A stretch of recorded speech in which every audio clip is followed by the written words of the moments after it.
はい、始まりました。スペシャル回です。これ何がどうするか今日スペシャルなのはゲストがいましていいですか言っても関東常盤連合のおばあさんなんですかその方が来ててちゃちゃ入れてくれると思うんでまあ、いるだけです。いずれ紹介してくれる動画も上がるかもしれない、ということで、一応今日の逃走者は僕ではなくてティームさんの紹介になるんですけども、まず逃走者の発表から。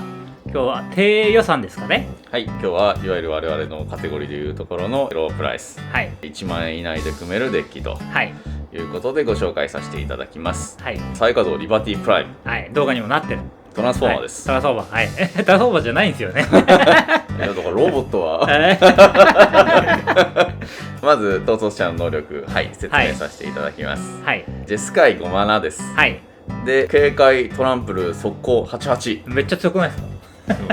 これだけ聞くとですねめちゃくちゃ強いんですが、はい、まあ当然それなりの制約がついておりまして、はい、こいつが攻撃するかブロックするたび、はい、エネルギーを2個支払わない限りこれを生贄に捧げるという。なるほど、はい、まあ、明らかなデメリット能力がついています。ついてると、はいはいはい、はい、なので、こいつをまともに機能させるためには、はい、常にエネルギーを供給しなければいけません。なるほど、はい。でエネルギーの供給方法なんですけれども、はい、一応自分自身の能力で、はい、2マナタップでアーティファクト1つを生贄に捧げることによって、はい、エネルギー2個得て、はい、カード1枚引くという能力がついていますので、はい、基本的にはこれでエネルギーを賄うと、なるほど、はい、いうことになる。しかもあれなんですよね、殴りに行ったタイミングでそれ使うことが一応できるってことなんですよね。一応できますね。警戒がついてるので、警戒がついてるので、はい、アタック行った、はい、生贄に捧げてくださいっていうはずのところで一応起動すると大丈夫なので、ね、はい、エネルギーを払います。そのタイミングで殴りに行きつついけると。まあ、ただ警戒とは何ぞやっていうところでタップになるんですがでもどうせブロックできないブロックするのにもエネルギーが必要なのであんまり警戒はそのためについてると思っていただいてなるほどね、はい、構わないという形にはなります。はい、はいはい、で当然アーティファクトを生贄に捧げて、はい、エネルギーを供給していかないといけません。はい、なので生贄に捧げてもいいアーティファクトっていうのを入れていきます。具体的にはどんなものがいいのかというと、はい、まず出た時に仕事をして、なるほど、で生贄に捧げても仕事をするというアーティファクトが一番相性がいいということになります。はいはい、一番いいのは単液の水源。これ最高じゃないですか。これ最高です。はい、出たらワンドロー、墓地に行ったらワンドロー。なるほどなるほど。なのでリバティプライムのドローも含めるとこいつ1枚でなんと3ドローしてるすごいカードになります。すごい。はい、同じ要領でマイコシンスの水源というカードですね。はい、これは出た時ライブラリから基本土地カードを手札に加えて良いと。はいはいはいはい。墓地に行った時も同様ですよ。なるほどなるほど。ということなんで、一応基本土地を手札に2枚加えることができます。なるほどなるほど、はい、でも手札増えてますからね。そうですね、悪くはないです。はい、もう一つ尊き彫像という、はい、これバルダーズゲートのカード。バルダーズゲートだ、はい、これは出た時に宝物トークン1個出て、はい、墓地に置かれても宝物トークン1個出る。なるほど、そんなんあるんだ。すごいなカードです。面白いな、すごいな。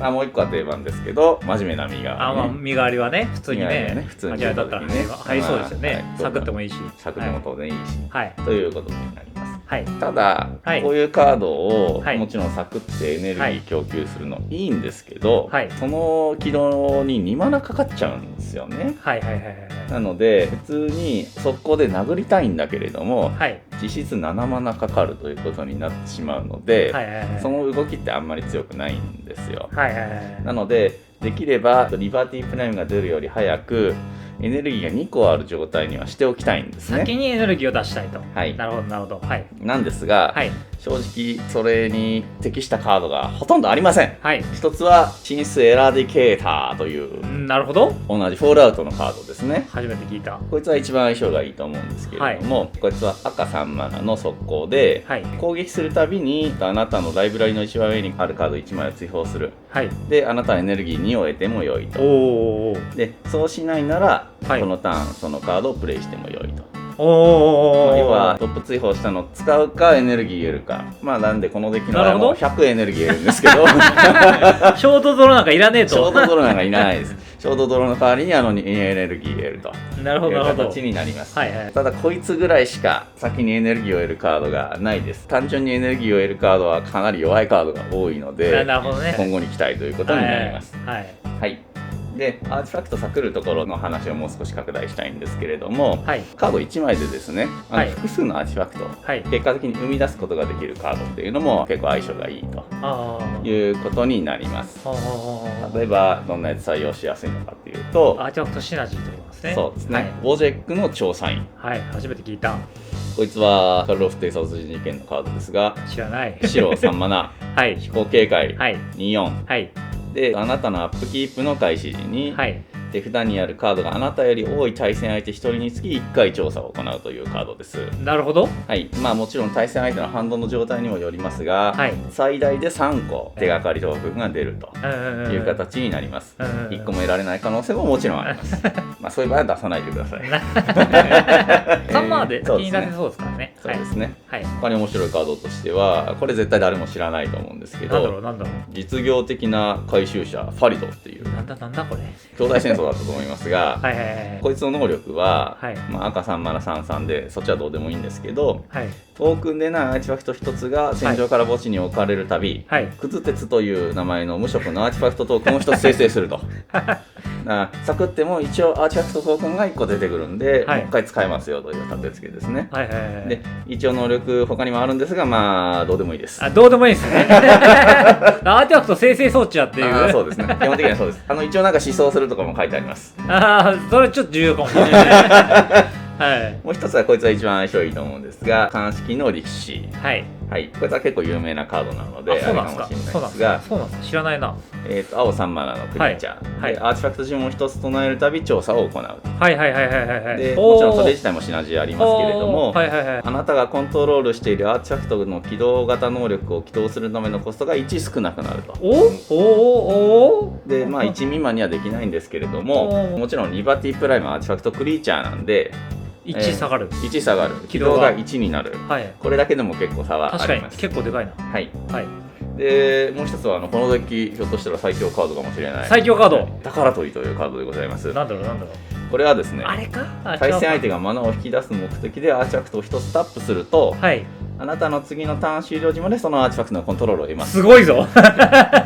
つまりどういうことが起きるかというと、相手がソルリング使いましたと、その状態で使うかどうかちょっと置いといてですよ。そしたら私のところにコントロールが移ってきます。桜井ちゃんじゃないですか。そういうことですね。そのソルリングを起動コストに当ててそのソルリングをサクるということが可能です。ほぼ相手のロックできるっていうこと。いや1個しか結局サクれないんで。1個しか、なるほどね、確かに1個しかサクれないの。対戦相手からしたら一気に使ってしまえば損失は1個だと。なるほどいうことにはなります。でも一気に使っちゃうと結局私の方のマナがガンと上がることになるので、そういう意味ではちょっとあんまり使いはにくいんですけど、そういう動きにはなります。面白いな。このカードいいな、欲しいな。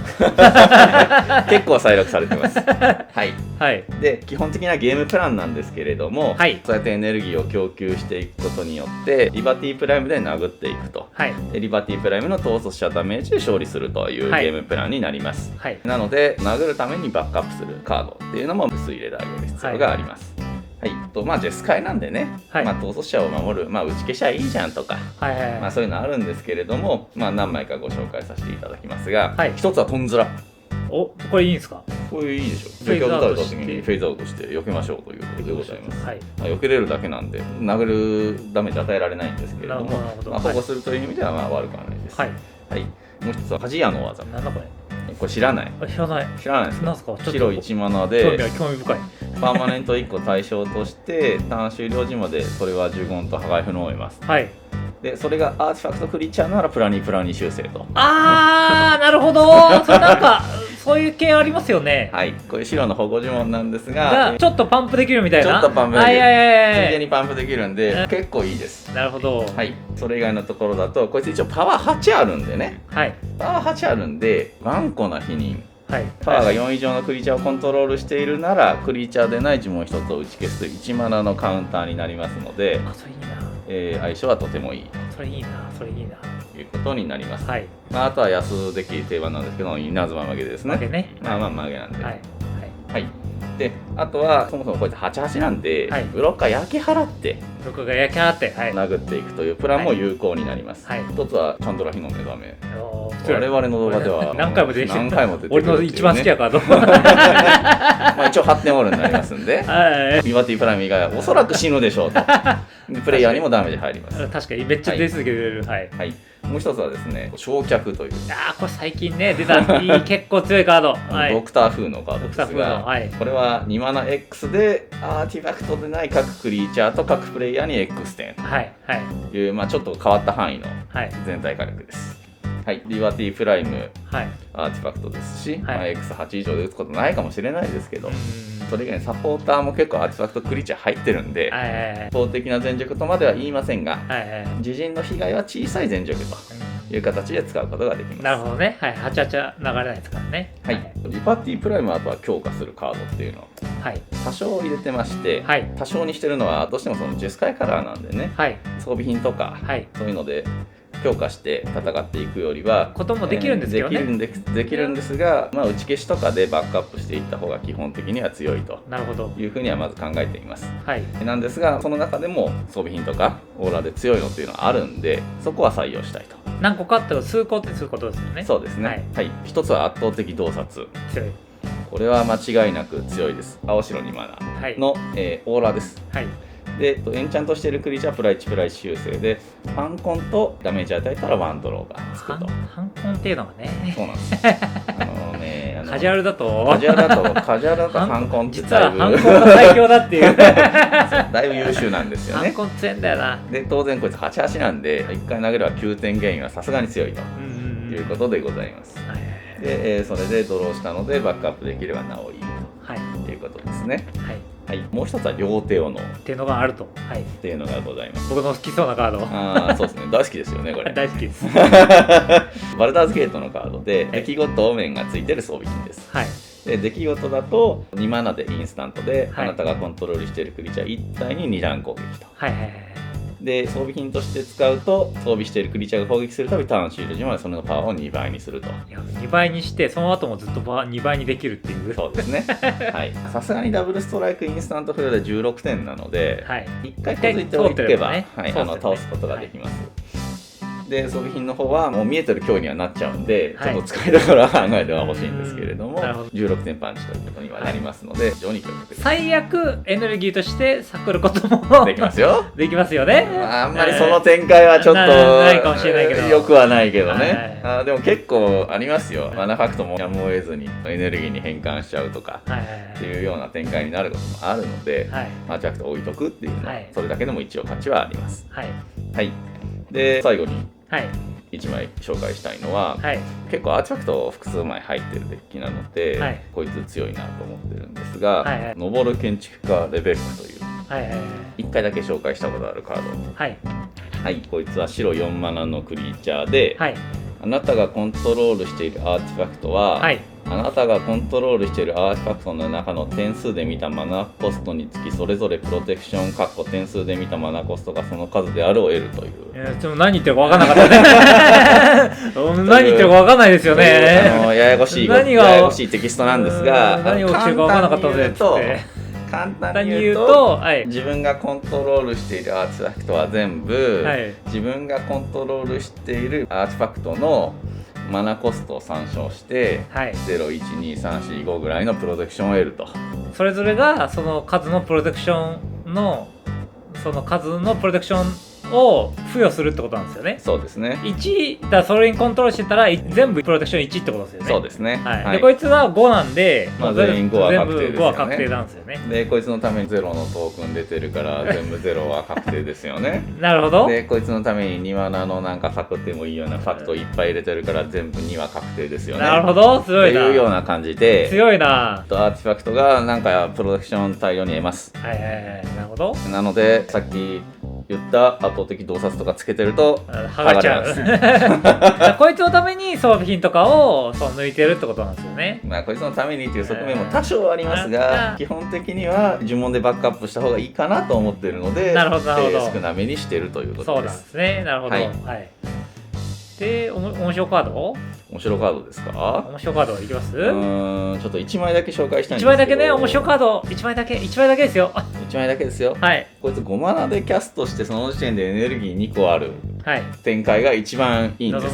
望ましいんですがまともなカードがないということで、こんなの入れちゃうんですが、ガラス吹き口の組細工っていう空手師の顧問ですね。対戦動画で1回出てきましたよね。